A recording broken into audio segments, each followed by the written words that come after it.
as well.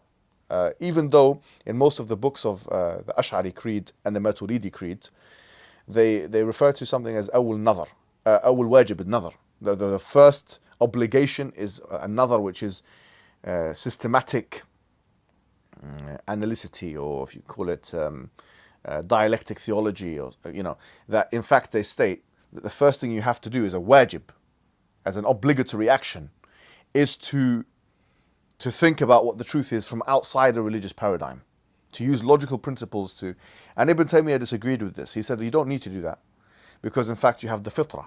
And this was a classic discussion between Ibn Taymiyyah and Fakhruddin al-Razi, where Ibn Taymiyyah stated that you don't actually need to do awul wajib and nadar, because you're born with an instinct to believe in God. And we've already spoken about that. The instinct to believe in God is something which is supra-rational.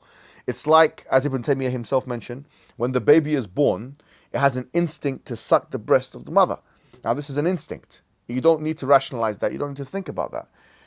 And to be fair, a cognitive behavioral science, or cognitive science, has proven to a great extent that in fact we do have this instinct.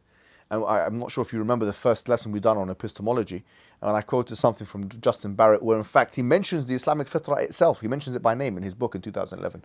And he says that there is evidence for it, basically. He mentions Islam as a religion, and he mentions the fitrah, and he says there is evidence for it, because he done this big study, 32,000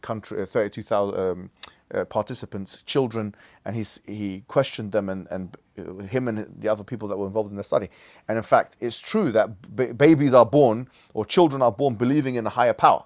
That's a truth now, and they don't require any evidence for this at all. Just like a child does not require any evidence to know where to suck the breast, or we don't need any evidence to know that a candle being put on the hand of a person will cause them pain. So in a very kind of straightforward sense, you can argue that we don't need any arguments for the existence of God. That believing in God is something which is supra-rational, something which comes like that. But we can't say to someone who's inquiring that just because we have an instinct to believe in God, therefore God exists. Because this could be the Izort fallacy itself, or naturalistic fallacy. And these fallacies are slightly different, by the way, but they're very similar. So that's not a demonstrative way to prove God's existence. We can just end there. We say we don't need to prove God's existence. Because why do we need to prove God's existence when we have an instinct for it? Just like we have an instinct for X, Y, and Z. It's an intuition. We intuit this feeling of believing in God. We don't need.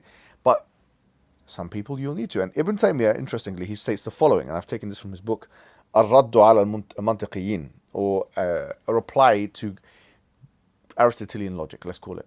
Al-Mantiqiyin here is talking specifically about Aristotelian Greek logic. And it's been translated by Wael Halaq, who's a Christian Arab.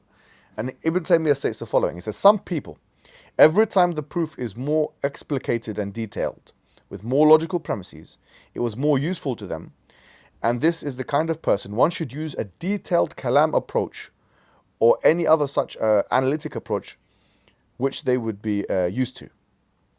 So here Ibn Taymiyyah is saying, actually, you should use this approach. And I did a trick